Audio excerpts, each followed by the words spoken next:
From the News Channel 5 Network and AARP, this is AARP Connected.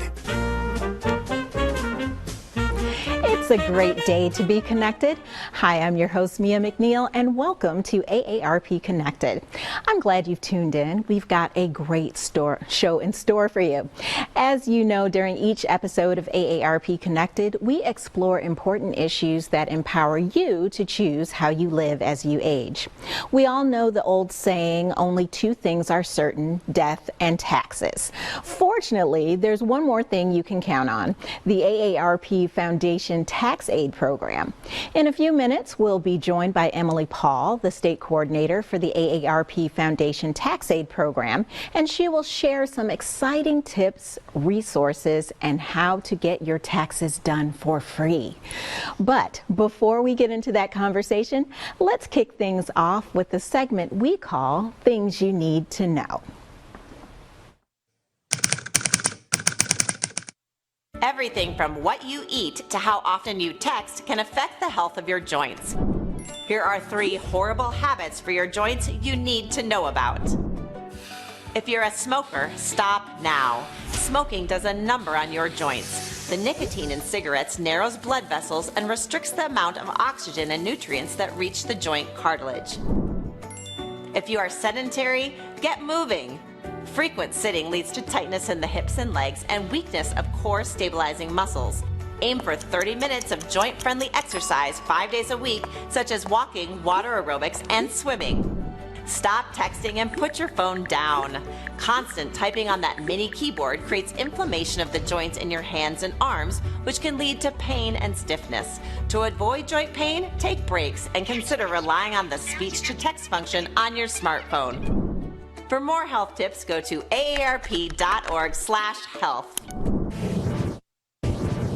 Ads on Instagram, Facebook, and TikTok can be creative and enticing, but they can sometimes be deceptive. Here are 4 ways to shop wisely on social media to get your money's worth. Check to see if the company is legitimate. Look for a physical address and phone number. If there's no address on the company's website, think twice about buying anything. Read the fine print. Look for spelling errors and odd disclaimers. Also, make sure they allow at least 30 days to make a return. Do your research. Do a search with the name of the company and the words fraud, complaint, or scam after it. Use other consumers' experiences to guide yours. And pay with a credit card.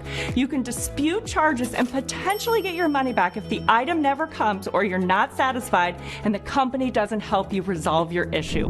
For more tips, go to aarp.org/fraudwatchnetwork.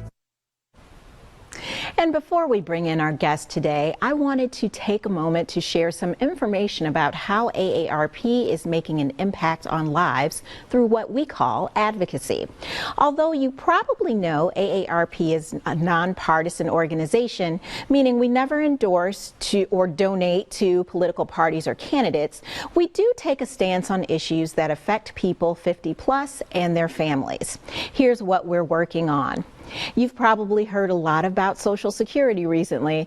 You know, the money that comes out of your paycheck to contribute to your retirement.